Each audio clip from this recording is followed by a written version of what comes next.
ಅಲ್ವೇ ಅನಿತಾ, ನಿನ್ನೆಯಿಂದ ಒಂದೇ ಒಂದ್ ತುತ್ತಿನು ಅಂತ ಬಲವಂತ ಮಾಡಕ್ ಬಂದ್ರೆ ಕೋಪ ಮಾಡ್ಕೊಂಡ್ ಕಿರ್ಚಾಡ್ತಾ ಇದ್ದೆ. ಈಗ ನೋಡಿದ್ರೆ ಒಳ್ಳೆ ರಾಕ್ಷಸಿ ತರ ತಿಂತಾ ಇದೆಯಲ್ಲೇ. ಅದು ನನ್ನ ಒಳಗೆ ಕೋಪ ಮತ್ತೆ ದ್ವೇಷನೆ ತುಂಬಿದ್ರಿಂದ ನನಗೆ ಹಸ್ವು ಗೊತ್ತಾಗ್ತಿರ್ಲಿಲ್ಲ ಅಮ್ಮ. ಆದ್ರೀಗ ಪರಿಸ್ಥಿತಿ ನನ್ ಕಡೆಗಿದೆ. ನಾ ರಾಘು ಅವಳಿಗೋಸ್ಕರ ಸೇವೆ ಮಾಡ್ದ, ಆದ್ರೆ ಆ ಸೇವೆ ಕೈ ಕೊಡ್ತು. ದೇವ್ರು ಅವನ್ ಭಕ್ತಿ ಪೂಜೆಗೆ ಫಲನೇ ಕೊಡ್ಲಿಲ್ಲ, ಆದ್ರೆ ನನ್ ದ್ವೇಷದ ಬೇಡಿಕೆಗೆ ಅಸ್ತು ಅಂದಿದ್ದಾನೆ. ಆ ಜಾನ್ಸಿ ಕೋಮಾಗ ಹೋಗಾಯ್ತು ಅಂದ್ರೆ ಅವಳ ಕತೆ ಮುಗೀತು ಅಂತಾನೆ ಅರ್ಥ. ಅದಕ್ಕೆ ನನ್ ದ್ವೇಷ ತೀರಿ ಕೋಪ ಕಮ್ಮಿ ಆಗಿರೋದ್ರಿಂದ ಹೊಟ್ಟೆ ತುಂಬಾ ಊಟ ಮಾಡ್ತಾ ಇದೀನಿ. ನಾನು ಖುಷಿಯಿಂದ ಊಟ ಮಾಡ್ಬೇಕು, ಹೊಟ್ಟೆ ತುಂಬಾ ಊಟ ಮಾಡ್ಬೇಕು. ಯಾರು ಡಿಸ್ಟರ್ಬ್ ಮಾಡ್ಬಿಡಿ. ಹೋಗ್ತಾ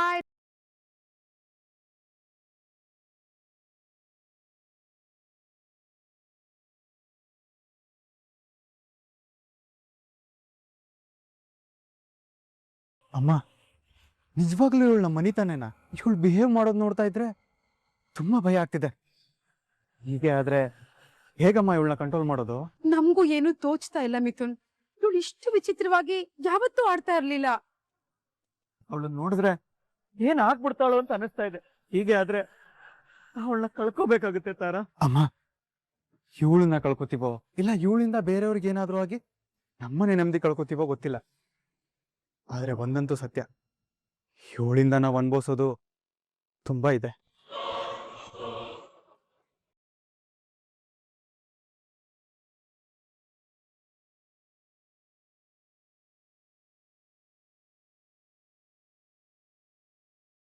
ತಾತ,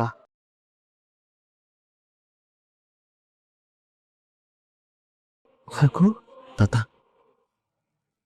ಆ ದೇವರು ಬಲ್ಗಡೆಯಿಂದ ಹೂ ಕೊಟ್ಟಿ ಝಾನ್ಸಿ ಮೇಡಮ್ ಏನು ಆಗಲ್ಲ ಅಂತ ಅನುಗ್ರಹ ಮಾಡಿದ್ದಾನೆ. ಹೊಸ ಭರವಸೆ ಹುಟ್ಟಿಸಿದ್ದಾನೆ. ನೀವೇನು ಯೋಚನೆ ಮಾಡ್ಬೇಡಿ ತಾತ, ಝಾನ್ಸಿ ಮೇಡಮ್ಗೆ ಏನು ಆಗಲ್ಲ, ಅವ್ರು ಹುಷಾರಾಗ್ತಾರೆ. ಇಲ್ಲ ರಾಘು, ದೇವ್ರು ನಮ್ಗೆ ಕೈ ಕೊಟ್ಬಿಟ್ಟ, ಝಾನ್ಸಿನ ಅನುಗ್ರಹಿಸಿಲ್ಲಪ್ಪ. ಅವಳು ಕೋಮಾಗೋಗ್ಬಿಟ್ಟಿದ್ದಾಳಪ್ಪ.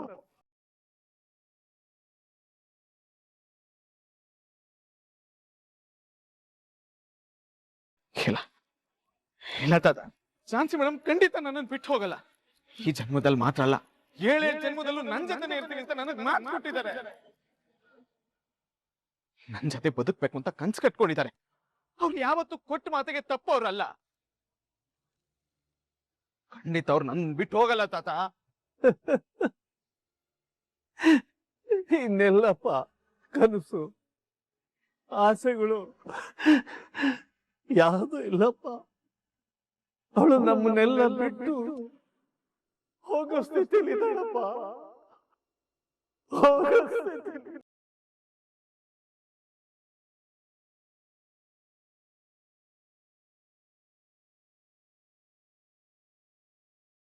ಇಲ್ಲ ತಾತ, ಆ ದೇವರು ನಮಗ್ ಮೋಸ ಮಾಡಲ್ಲ. ಝಾನ್ಸಿ ಮೇಡಮ್ ಏನು ಆಗಲ್ಲ ಅಂತ ನನ್ನ ಮನ್ಸು ಹೇಳ್ತಿದೆ. ಖಂಡಿತ ಅವ್ರಿಗೇನು ಆಗಲ್ಲ ತಾತ. ಸರ್ ನೋಡಿ, ರಾಘು ದೇವಸ್ಥಾನದಲ್ಲಿ ಮಾಡಿದ ವ್ರತಕ್ಕೆ ಆ ದೇವರ ಅನುಗ್ರಹ ಮಾಡಿದ್ದಾನೆ ಸರ್. ಬಲಗಡೆಯಿಂದ ಹೂ ಬಿಡಿಸಿ ನಾನು ಇದೀನಿ, ನನ್ನ ಆಶೀರ್ವಾದ ಇದೆ ಅಂತ ಹೇಳಿದ್ದಾನೆ. ಹೀಗಿರುವಾಗ ಖಂಡಿತ ಅವ್ನ ಕೈ ಬಿಡಲ್ಲ ಸರ್. ಡಾಕ್ಟರ್ ಡಾಕ್ಟರ್, ತಾತ ಏನೇನೋ ಹೇಳ್ತಿದ್ದಾನೆ, ಅದನ್ನ ಸುಳ್ಳು ಅಂತ ಹೇಳಿ ಡಾಕ್ಟರ್. ಸಾರಿ ಮಿಸ್ಟರ್, ಅದು ಸತ್ಯನೇ. ನೋ,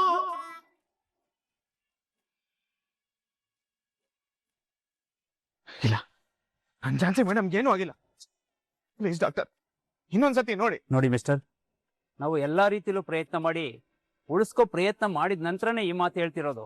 ಇಲ್ಲ ಡಾಕ್ಟರ್, ಝಾನ್ಸಿ ಮೇಡಮ್ ಯಾವುದೇ ಕಾರಣಕ್ಕೂ ನನ್ನನ್ನು ಬಿಟ್ಟು ಹೋಗಲ್ಲ. ಅವ್ರು ಕೋಮಾಗ ಹೋಗಿರಲ್ಲ. ನೀವೊಂದ್ಸತಿ ಸರಿಯಾಗಿ ಚೆಕ್ ಮಾಡಿ ಡಾಕ್ಟರ್. ನಾನು ಹೇಳೋದು ನಿಮ್ಗೆ ಯಾಕೆ ಅರ್ಥ ಆಗ್ತಿಲ್ಲ?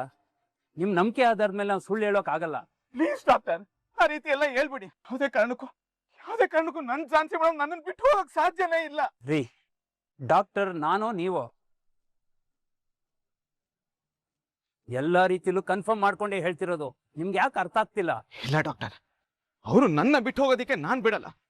ಅವ್ರು ನನ್ನನ್ನು ಬಿಟ್ಟು ಹೋಗ್ಬಾರ್ದು. ಹೋಗ್ಬಾರ್ದು ಅಂದ್ರೆ ಹೋಗ್ತಾ ಇರೋ ಪ್ರಾಣನ ಹಿಡ್ಕೊಳಕ್ ಆಗತ್ತಾ?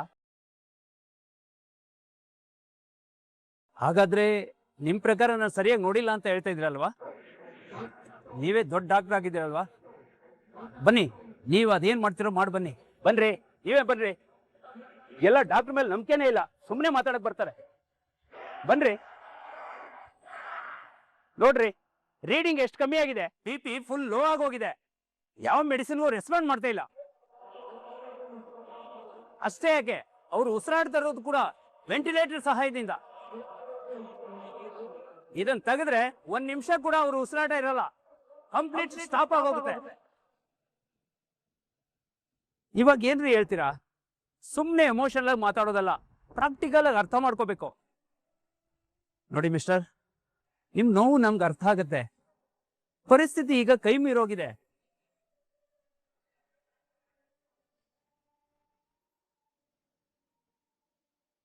ಯಾಕೆ ಮೇಡಮ್, ಯಾಕೆ ಈಗ ನನಗ್ ಮೋಸ ಮಾಡ್ತಿದ್ದೀರಾ? ನಾನು ನಿಮ್ಮನ್ನ ಬಿಟ್ಟು ಹೋಗಿ ಅಂತ ಹೇಳಿದ ಕೋಪಕ್ಕೆ ಈ ರೀತಿ ಮಾಡ್ತಿದ್ದೀರಾ? 7 ಜನ್ಮಕ್ಕೂ ನೀನೇ ನನ್ನ ಯಜಮಾನ, ನಿನ್ ಜೊತೆನೆ ಬದುಕ್ತೀನಿ ಅಂತ ಹಠ ಮಾಡ್ತಿದ್ರಲ್ಲ ಮೇಡಮ್. ನನಗೋಸ್ಕರ ನೀವು ನೋಡ್ದಿರೋ ಕಷ್ಟಗಳನ್ನೆಲ್ಲ ನಿಮ್ ಲೈಫಲ್ಲಿ ಅನುಭವಿಸಿದ್ರಿ. ಆದ್ರೆ ಇವಾಗ ಆ ಅರ್ಥದಲ್ಲೇ ನನ್ನನ್ನು ಬಿಟ್ಟು ಹೋಗ್ತಿದ್ದೀರಲ್ಲ ಮೇಡಮ್. ನಾನು ನಿಮ್ಮ ಯಜಮಾನ ರಾಘು ಬಂದಿದ್ದೆ. ಒಂದೇ ಒಂದ್ಸಲ ಕಣ್ಣು ಬಿಟ್ಟು ನೋಡಿ ಮೇಡಮ್. ನನ್ ಕೊನೆ ಉಸಿರಿರೋವರೆಗೂ ನಿಮಗ್ ನೋಸಲ್ಲ. ನನ್ ಕಣ್ ರೆಪ್ಪೆ ತರ ನಿಮ್ಮನ್ನ ನೋಡ್ಕೊತೀನಿ. ಒಂದೇ ಒಂದ್ಸಲ ಕಣ್ಣು ಬಿಟ್ರು ನೋಡಿ ಮೇಡಮ್. ಮೇಡಮ್, ನೀವು ನನ್ ಜೀವ. ಈ ಜೀವ ಇಲ್ದೆ ಈ ಜೀವ ಖಂಡಿತ ಇರಲ್ಲ ಮೇಡಮ್. ನೀವ್ ಆಸೆ ಪಟ್ಟಂಗೆ ಬದುಕನ, ನಿಮ್ ಕನ್ಸನ್ನೆಲ್ಲ ನಾನ್ ನೆನ್ಸ್ ಮಾಡ್ತೀನಿ. ಕಣ್ಣು ಬಿಡಿ ಮೇಡಮ್, ಜಾನ್ಸಿ ಮೇಡಮ್. ನೋಡಿ ಮಿಸ್ಟರ್, ನಿಮ್ಮ ಇಮೋಷನ್ಸು ಫೀಲಿಂಗ್ಸ್ ಎಲ್ಲ ಅರ್ಥ ಆಗತ್ತೆ, ಬಟ್ ರಿಯಾಲಿಟಿನ ಅಕ್ಸೆಪ್ಟ್ ಮಾಡ್ಕೊಳ್ಳಿ. ನೀವೀಗ ಅವ್ರ ಮುಂದೆ ಎಷ್ಟೇ ಮಾತಾಡಿದ್ರು ಅವ್ರಿಗೆ ಏನು ಕೇಳಿಸಲ್ಲ. ಇಲ್ಲ ಡಾಕ್ಟರ್, ಖಂಡಿತ ಜಾನ್ಸಿ ಮೇಡಮ್ ನನ್ನ ಮಾತನ್ನ ಕೇಳಿಸ್ಕೊತಿದ್ದಾರೆ. ಅವ್ರು ಯಾವತ್ತೂ ಈ ರೀತಿ ನನಗೆ ಮೋಸ ಮಾಡಿ ಹೋಗಲ್ಲ. ಪ್ಲೀಸ್ ಮೇಡಮ್, ಪ್ಲೀಸ್ ಮೇಡಮ್, ಒಂದೇ ಒಂದ್ಸಲಿ ರಾಘು ಅಂತ ಕರೀರಿ madam. Jhansi madam, please madam, Raghu ಒಂದಿದ್ದು ಕಟ್ಬಿಡಿ ಮೇಡಮ್. ನನಗೋಸ್ಕರ ಕಟ್ಬಿಡಿ madam. Jhansi madam. Hello Raghu, ನಾವು ನಂಬಿರೋ ದೇವ್ರೆ ಕೈ ಬಿಟ್ಮೇಲೆ ಬೇರೆ ಯಾರು ಏನ್ ಮಾಡಕ್ಕಾಗುತ್ತೋ ಸಮಾಧಾನ ಮಾಡ್ಕೊಳ್ಳೋ ರಾಘು. ಹೌದಪ್ಪ ರಾಘು, ಅವಳಿಗೆ ನಮ್ಮ ಜೊತೆಲಿರೋ ಋಣ ಇಷ್ಟೇ ದಿವಸ ಅಂತ ಕಾಣುತ್ತೆ. ಈ ದೇವರೇ ಸ್ಟೇಜ್ ಮಾಡ್ರೆ ಒಳ್ಳೆಯವ್ರನ್ನೇ ಬೇಗ ಕರ್ಕೊಂಡ್ ಬಿಡ್ತಾನೆ. ನೋ, ಇವತ್ತೇನಾದ್ರೂ ನಾನು ಜಾನ್ಸಿ ಮೇಡಮ್ನ ಉಳಿಸ್ಕೊಳ್ಳಿಲ್ಲ ಅಂದ್ರೆ ಆ ದೇವ್ರು ಒಂದೋನೇ ಇಲ್ಲ. ಖಂಡಿತ ನಾನು ಯಾವತ್ತೂ ಅವನ ಕೈ ಮುಗ್ಯಾನ. ನೋಡಿ, ನಿಮ್ಗೆ ಈಗಾದ್ರೂ ನಂಬಿಕೆ ಬಂತಲ್ಲ, ಇವಾಗ್ಲಾದ್ರೂ ಹೊರಗಡೆ ಹೋಗಿ. ನೀವು ಎಷ್ಟೊತ್ತಿದ್ರು ಅಷ್ಟೇ. ಸಿಸ್ಟರ್, ಇಲ್ಲ, ನನ್ ಜಾನ್ಸಿ ಮೇಡಮ್ ಬಿಟ್ಟು ನಾನು ಎಲ್ಗೂ ಬರಲ್ಲ. Madam please madam.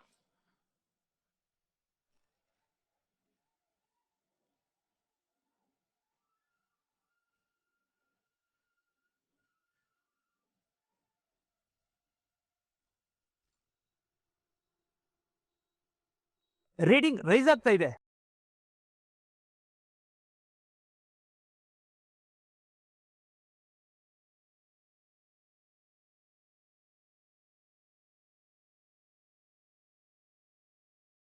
What a miracle. ಹೌದು, ರೀಡಿಂಗ್ ರೈಸ್ ಆಗ್ತಿದೆ, BP ಅಪ್ ಆಗ್ತಿದೆ. ಮೇಡಮ್, ನೀವು ನನಗೆ ಕೊಟ್ಟಿರೋ ಮಾತನ್ನ ನೆನ್ಪು ಮಾಡ್ಕೊಳ್ಳಿ. ನೀವು ನನ್ನ ಬಿಟ್ಟು ಹೋಗ್ಬಾರ್ದು ಮೇಡಮ್.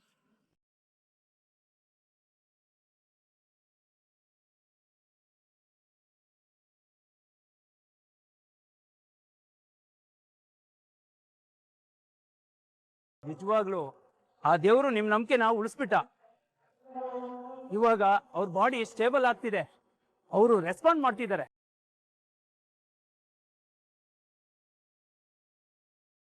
ಏನು ಭಯ ಪಡ್ಬೇಡಿ, ಎಲ್ರೂ ಹೊರಗಡೆ ಇರಿ, ನಾವು ಟ್ರೀಟ್ಮೆಂಟ್ ಮಾಡಬೇಕು. ಸಿಸ್ಟರ್, ಇಂಜೆಕ್ಷನ್ ರೆಡಿ ಮಾಡ್ಕೊಳ್ಳಿ.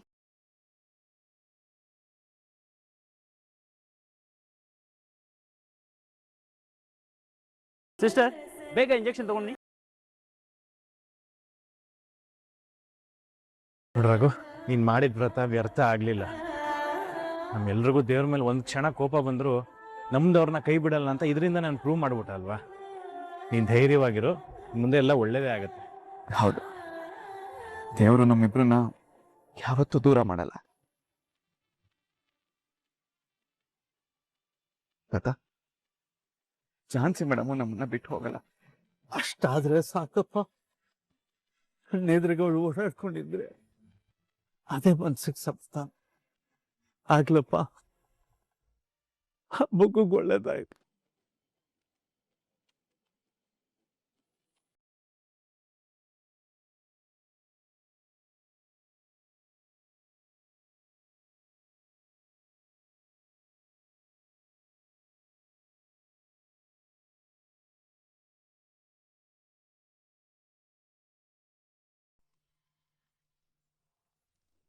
ಸಂಗೀತ, ಏ ಸಂಗೀತ, ಎಲ್ಲಿದ್ಯಾ? ಬೇಗ ಬಾ. ಏನಕ್ಕ, ಯಾಕೆ ಕೂಗ್ತಾ ಇದ್ಯಾ? ಲೇ, ಇದನ್ನೆಲ್ಲ ಯಾಕೆ ಇಲ್ಲಿ ತಗೊಂಡ್ಬಂದಿಟ್ಟಿದ್ಯಾ? ಇದು ನನ್ ಮೇಕಪ್ ಇಟ್ಟಿಡೋ ಜಾಗ. ಫಸ್ಟ್ಲಿಂದ ತಗೊಂಡೋಗೋ. ಇದೊಳ್ಳೆ ಕತೆ ಆಯ್ತಲ್ಲ. ನನ್ ಬುಕ್ಸ್ ಇಡೋದಕ್ ಬೇರೆ ಎಲ್ಲೂ ಜಾಗ ಇರ್ಲಿಲ್ಲ, ಅದಕ್ಕೆ ಅಲ್ಲಿಟ್ಟೆ. ಇಡಕ್ ಜಾಗ ಇಲ್ಲ ಅಂದ್ರೆ ತಗೊಂಡೋಗ್ ಹೊರಗ್ ಬಿಸಾಕು. ನಾನ್ ಯಾಕೆ ಬಿಸಾಕ್ಬೇಕು? ಕೆಲ್ಸಕ್ ಬಾರ್ದೇ ಇರೋ ನಿನ್ ವಸ್ತುಗಳನ್ನ ಬಿಸಾಕೋ. ಇಲ್ಲ ಅಂದ್ರೆ ಹೇಗಿದ್ರು ನಿನಗ್ ಮದ್ವೆ ಮಾಡಿ ಕೊಟ್ಟಿದೀವಲ್ವಾ, ನಿನ್ ಗಂಡನ್ ಮನೇಲಿ ಬೇಕಾದಷ್ಟು ಜಾಗ ಇರುತ್ತೆ, ಅಲ್ಲೇ ತಗೊಂಡೋಗಿ ಇಡ್ಕೋ. ಬರೀ ಒಂದ್ ಜಾಗಕ್ಕೋಸ್ಕರ ನನ್ನನ್ನೇ ಮನೆ ಬಿಟ್ಟು ಹೋಗು ಅಂತ ಹೇಳ್ತಿದ್ಯಾ? ಅಕ್ಕ, ಇದು ಬರೀ ಜಾಗದ ಪ್ರಶ್ನೆ ಅಲ್ಲ, ಜೀವನದ ಪ್ರಶ್ನೆ. ಅಣ್ಣ ನಿನಗ್ ಕೋಟಿ ಸುರಿದು ಮದ್ವೆ ಮಾಡಿದ್ದು ನಿನ್ ಗಂಡನ್ ಮನೆಗೆ ಹೋಗಿ ಇರ್ಲಿ ಅಂತ. ಅದನ್ನ ಬಿಟ್ಟು ಇಲ್ಲೇ ಇತ್ಕೊಂಡು ಜಗಳ ಮಾಡ್ಕೊಂಡು ಎಲ್ರ ಮನ್ಸಿಗೂ ನೋವು ಮಾಡ್ಲಿ ಅಂತ ಅಲ್ಲ. ಮರ್ಯಾದೆಯಿಂದ ನಿನ್ ಗಂಡನ್ ಮನೆಗೆ ಹೋಗಿ ಜೀವನ ಮಾಡೋದನ್ನ ನೋಡು. ಏನೇ ಅತಿಯಾಗಿ ಮಾತಾಡ್ತಿದ್ಯಾ? ನಿನ್ನ ಸಾಕ್ ನಿಲ್ಸೆ. ದೊಡ್ಡಪ್ಪ, ಇವಳು ನನ್ಗೆ ನಾವು ಕೇಳಿಸ್ಕೊಂಡಿದೀವಿ, ಅವಳು ಸತ್ಯ ಹೇಳ್ತಾನೆ.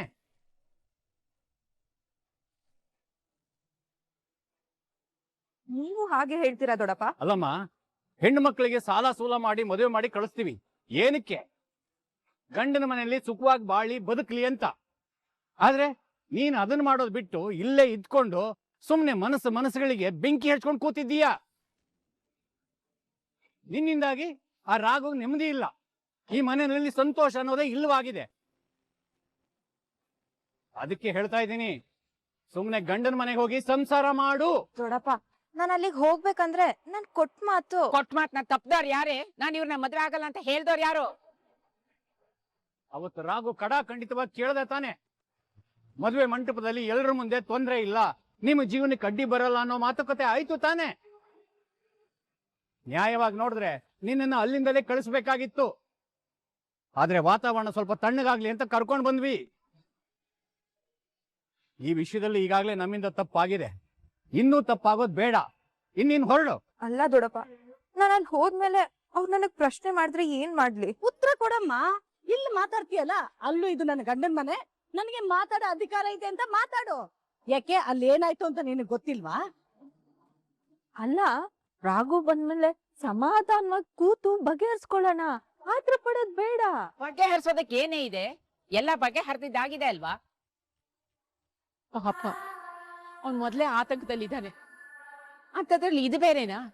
ಸುಮ್ನೆ ಇವಳನ್ನ ಕಳಿಸ್ಕೊಡು. ಮಂಜುಳ, ಹೆಣ್ಮಕ್ಳು ಗಂಡನ ಜೊತೆ ಅವ್ರ ಮನೇಲಿ ಬದುಕಿದ್ರೆ ಅವಳಿಗೊಂದು ಬೆಲೆ. ನೋಡು, ಈಗಾಗ್ಲೇ ತಡವಾಗಿದೆ. ನಿನ್ನ ಮಗಳ ಜೀವನ ಚೆನ್ನಾಗಿರ್ಬೇಕಂದ್ರೆ ಅವಳನ್ನ ಸಂತೋಷವಾಗಿ ಕಳಿಸ್ಕೊಡು.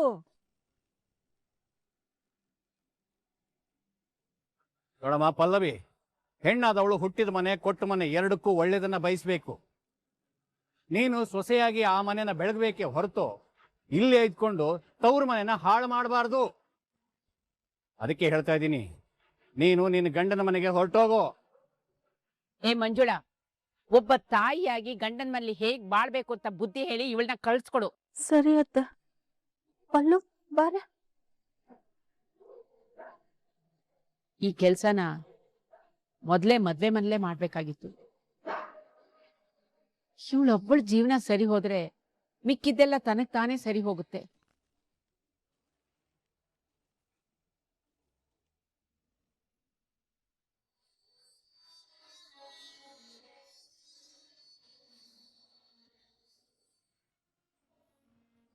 ಯಾಕೆ ತಾತ ಇನ್ನೂ ಬೇಜಾರಾಗಿದ್ದೀರಾ?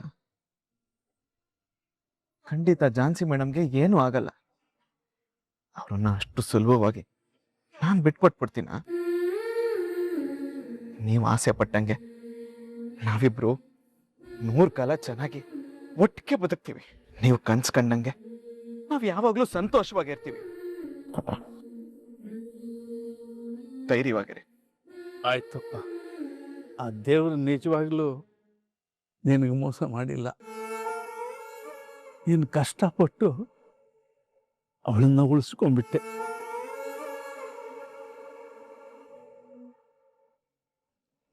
ಡಾಕ್ಟರ್, ಯಾವ ಭಯನೂ ಇಲ್ಲ.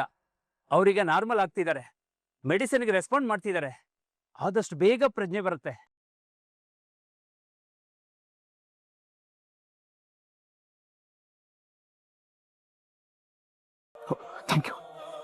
Thank you so much doctor. ನನ್ನ ಡ್ಯೂಟಿ ನಾನು ಮಾಡ್ತಾ ಇದ್ದೀನಿ.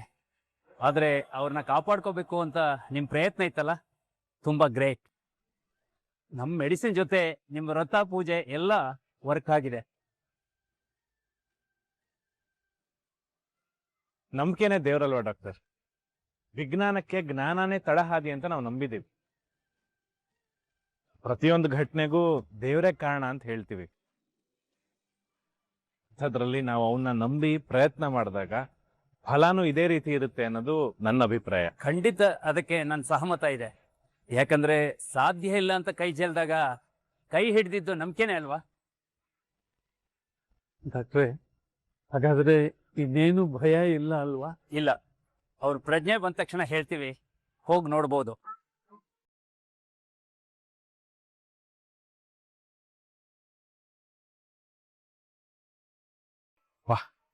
ಎಲ್ಲ ಸರಿ ಹೋಯ್ತಲ್ಲ.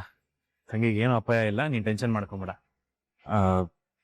ರಾಘು, ನಮ್ಮನೆ ಪರಿಸ್ಥಿತಿನೂ ನಿಂಗೆ ಗೊತ್ತಲ್ವಾ? ನಾನು ಹೋಗಿರ್ತೀನಿ. ತಂಗಿ ಪ್ರಜ್ಞೆ ಬಂದಿದ ತಕ್ಷಣ ನೀನು ಫೋನ್ ಮಾಡಿ ನಾನು ವಾಪಸ್ ಬರ್ತೀನಿ, ಸರಿನಾ? ಸರ್, ಹೋಗಿ ಬರ್ತೀನಿ. ನಿಮ್ಮಿಂದ ತುಂಬಾ ಉಪಕಾರ ಆಯ್ತಪ್ಪ. ಯಾವಾಗಲೂ ನಿನ್ನ ಮಾರ್ಗದರ್ಶನ ಇದೇ ಥರ ಇರಬೇಕು ನಮ್ಮ ಬಗ್ಗೆ. ಅಯ್ಯೋ, ದೊಡ್ಡ ಮಾತು ಸರ್. ಇಲ್ಲ, ರಾಘು, ಹೋಗಿ ಬರ್ತೀನಿ. ಬಾಯ್, ಬರ್ತೀನಿ ಸರ್. ಒಳ್ಳೇದು.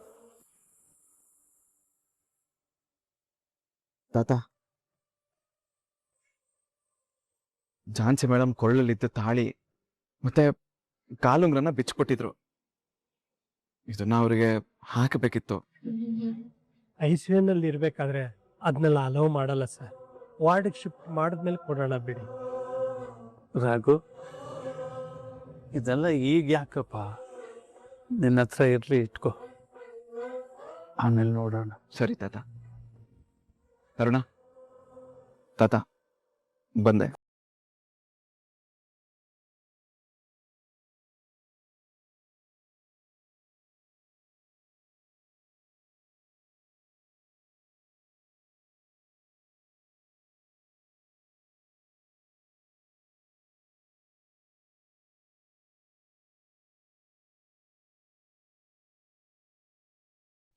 ಏ ಅನಿತಾ, ಏನೇ ಇದೆಲ್ಲ?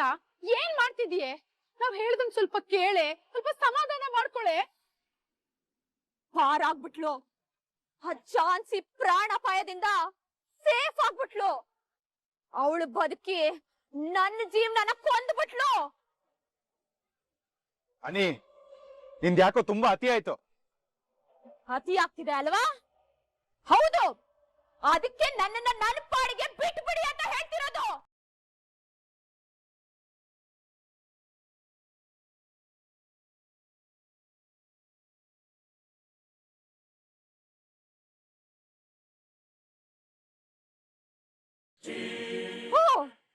ನೀನು ಏನೋ ನಾನು ಬದುಕಿದೀನೋ ಸತ್ತಿದೀನೋ ಅಂತ ನೋಡಕ್ ಬಂದ್ಯಾ?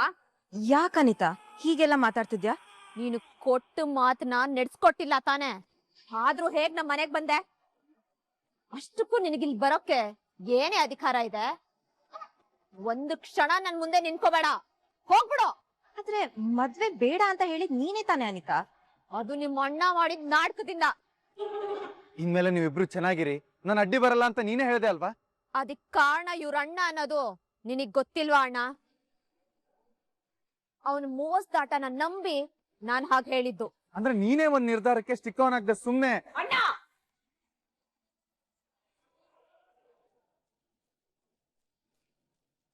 ನಿನ್ ತಂಗಿ ಜೀವನದ ಬಗ್ಗೆ ನಿನಗ್ ಯೋಚನೆ ಇಲ್ಲ ಅಲ್ವಾ? ಇವಾಗ ನಿನ್ ಹೆಂಡತಿ ಪಕ್ಕಕ್ ಬರ್ತಿದಾಗೆ ಈ ತಂಗಿ ಸತ್ತೋದ್ರೂ ಪರವಾಗಿಲ್ಲ ಅಲ್ವಾ? ಸುಮ್ನೆ ಏನೇನೋ ಮಾತಾಡ್ಬೇಡ ಅನಿ, ನಾನು ಆ ರೀತಿ ಎಲ್ಲ ಹೇಳಿಲ್ಲ. ಆ ರೀತಿ ಅಲ್ಲ, ನಿನಗ್ ಈ ತಂಗಿ ಜೀವನ ಚೆನ್ನಾಗಿರ್ಬೇಕು ಅಂದ್ರೆ ನೀನ್ ನನಗ್ ಸಪೋರ್ಟ್ ಮಾಡ್ಬೇಕು. ಇಲ್ಲಿವರೆಗೂ ನಾನ್ ನಿನ್ಗೆ ಅಲ್ವಾ ಸಪೋರ್ಟ್ ಮಾಡಿದ್ದು. ಆದ್ರೆ ಅದರಿಂದ ಏನೂ ಆಗಿಲ್ಲ ತಾನೆ. ನಾನಿಲ್ಲಿ ಒದ್ದಾಡ್ತಿದ್ದೀನಿ, ಆದ್ರೆ ನಿಮ್ ಅಣ್ಣ ಅಲ್ಲಿ ಆ ಜಾನ್ಸಿ ಜೊತೆ ಖುಷಿಯಾಗಿ ಸಂಸಾರ ಮಾಡಕ್ ಪ್ಲಾನ್ ಮಾಡ್ತಿದ್ದಾನೆ. ನನ್ ಖುಷಿ ಕಿತ್ಕೊಂಡು ನನಗ್ ಅವಮಾನ ಮಾಡ್ದ ಒಂದ್ ತಂಗಿ ನಮ್ ಮನೆಗ್ ಬೇಕಾಗಿಲ್ಲ. ಹೊರಟೋಗೋ. ಅಲ್ಲ ಅನಿತಾ, ಪಲ್ಲವಿ ಇದುವರೆಗೂ ನೀನ್ ಹೇಳಿದ್ದನ್ನೆಲ್ಲ ತಾನೇ ಕೇಳಿದಾಳೆ, ಅದ್ರಲ್ಲಿ ಅವಳದೇನ್ ತಪ್ಪಿದೆ? ಅವನ ತಂಗಿ ಆಗಿರೋದೇ ಇವಳು ತಪ್ಪು. ಈ ವಿಷಯದಲ್ಲಿ ನಿನ್ ತಪ್ಪು ಇದೆ ಅಲ್ವೇನಮ್ಮ? ನಿನ್ನ ದುರಹಂಕಾರದಿಂದ ತಾನೆ ಹೀಗೆಲ್ಲ ಆಗಿದ್ದು. ಅಪ್ಪ ಅಮ್ಮ ಸುಮ್ನೆ ಇದ್ಬಿಡಿ. ಈ ನಾಟಕ ಮತ್ತೆ ಮೋಸಕ್ಕೆ ಬಲಿಯಾಗ್ಬಿಟ್ಟೆ ಅಷ್ಟೇ. ಅದಕ್ಕೆ ನಮ್ ಜೀವನ ಯಾಕೆ ಬಲಿ ಕೊಡ್ತಾ ಇದೀಯ? ನೋಡಿ, ನಿಮ್ ಮಗಳು ಜೀವನ ಸರಿ ಹೋಗ್ಬೇಕು, ನಿನ್ ತಂಗಿ ಸಂತೋಷವಾಗಿರ್ಬೇಕು ಅಂದ್ರೆ ನೀವ್ ಯಾರು ಈ ವಿಷಯದಲ್ಲಿ ತಲೆ ಹಾಕ್ಬೇಡಿ. ಏನ್ ಮಾಡ್ಬೇಕು ಹೇಳ ಅನಿತಾ? ನೋಡು, ನಿನ್ನ ಮಣ್ಣನ್ ಜೊತೆ ಸಂಸಾರ ಮಾಡಕ್ಕೆ ಈಗ್ಲೂ ಅವಕಾಶ ಕೊಡ್ತೀನಿ. ಆದ್ರೆ ನೀನ್ 2 ಕೆಲ್ಸ ಮಾಡು ಸಾಕು. ನನಗಾಗಿರೋ ಅವಮಾನಕ್ಕೆ ನಿಮ್ಮಣ್ಣ ಬಂದು ಸಾರಿ ಕೇಳ್ಬೇಕು. ಆಮೇಲೆ ನನ್ ಕುತ್ತಿಗೆಗ್ ಬಂದು ತಾಳಿ ಕಟ್ಬೇಕು. ಅಷ್ಟಾದ್ರೆ ನೀನ್ ಈ ಮನೇಲಿ ಸಂತೋಷವಾಗಿ ಬದುಕ್ಬೋದು. ಇಲ್ಲ ಅಂದ್ರೆ ನಿನ್ಗೆ ಈ ಮನೆಗೆ ಎಂಟ್ರಿನೇ ಇಲ್ಲ. ನಾನ್ ಈಗ್ಲೂ ನಿಮ್ ಅಣ್ಣನ್ ಕೈಲಿ ತಾಳಿ ಕಟ್ಸ್ಕೊಳಕ್ಕೆ ರೆಡಿ ಇದೀನಿ. ಬಂದ್ ಕಟ್ಟಕ್ ಹೇಳು. ಅನಿತಾ, ನೀವ್ಗಳು ಯಾರಾದ್ರೂ ಒಂದೇ ಒಂದು ಮಾತಾಡಿದ್ರೆ ನಾನು ಹೆಣ ನೋಡ್ಬೇಕಾಗುತ್ತೆ. ಅನಿತಾ, ಏಯ್, ನೀನೇನೆ ಜಾಸ್ತಿ ಮಾತಾಡ್ತಾ ಇದ್ಯಾ? ಇಲ್ಲಿಂದ ತೊಳಗೋ.